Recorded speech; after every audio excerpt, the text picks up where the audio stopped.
Comprenez-vous quelle sorte d'église le Seigneur construit? Construit-il une société, une mission ou une assemblée? Non. Il construit une église pure, une église avec un véritable fondement, où sa vie peut couler et sa lumière briller. Les chandeliers d'or donnent une lumière pure, aucune fumée d'aucune sorte. Vous voyez des gens fumer comme des lampes tempêtes? Ils ont des motivations douteuses. Ils ne peuvent pas donner une lumière pure.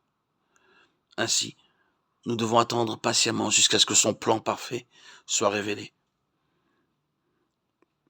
Dans le verset 13 Apocalypse, Jean voit notre Seigneur habillé d'un grand habit de souverain sacrificateur. Il l'avait connu avant en tant que Jésus de Nazareth et plus tard comme le Seigneur montant au ciel, mais il ne l'avait jamais vu comme grand prêtre céleste. Pourquoi donc apparaît-il sous cet aspect? Sa présence comme souverain sacrificateur au milieu des 7 chandeliers d'or parle du ministère d'intercesseur du Seigneur Jésus-Christ. C'est aussi un espoir pour ceux qui sont tombés.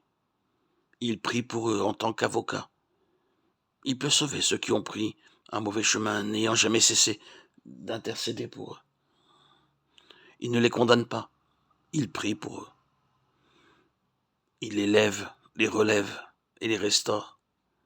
Même pour Démas, qui avait abandonné le Seigneur et son travail, le Seigneur Jésus a continué de prier jusqu'à ce qu'il soit restauré. En tant que co-ouvriers avec le Seigneur Jésus-Christ, nous aussi, nous devons apprendre à intercéder. Nous voyons souvent les serviteurs de Dieu attaqués sévèrement par Satan par différentes tentations.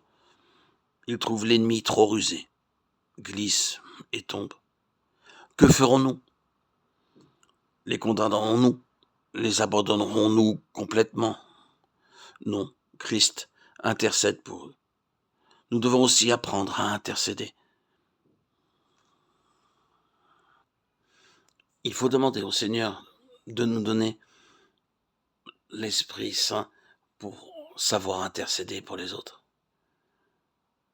Intercéder pour les âmes égarées, intercéder pour ceux dont le besoin est pressant, intercéder pour ceux dont la maladie les accapare. Il faut prier et demander au Seigneur de nous aider. Le changement se fera, notre intercession, par notre investissement, notre étude, portera ses fruits. Dieu amène la victoire et restaure tous ses collaborateurs, tous ceux qui sont des intercesseurs. C'est à nous tous d'intercéder, de demander à Dieu pour telle ou telle personne dans le besoin. Intercéder pour elle nous permet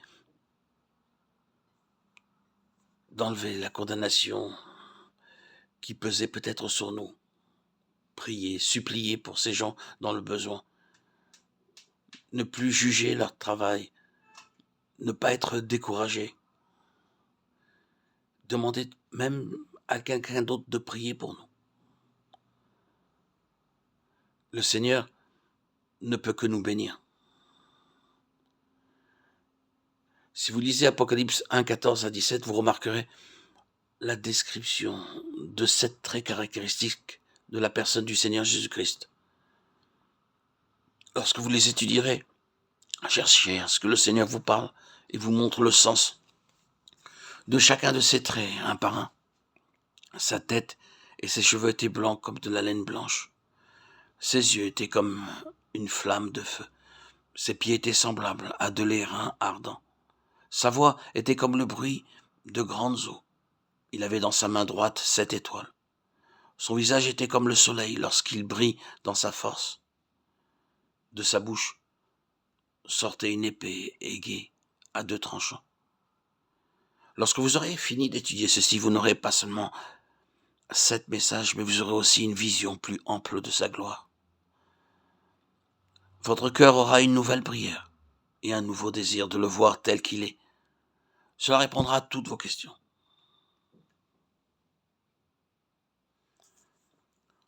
Lorsque vous verrez le Seigneur face à face, il répondra à chacun de vos questions. Aussi compliqués que vos problèmes puissent être, ils disparaîtront lorsque vous aurez de lui et de sa gloire une nouvelle vision. Alors, vous aussi, comme Jean, vous tomberez à ses pieds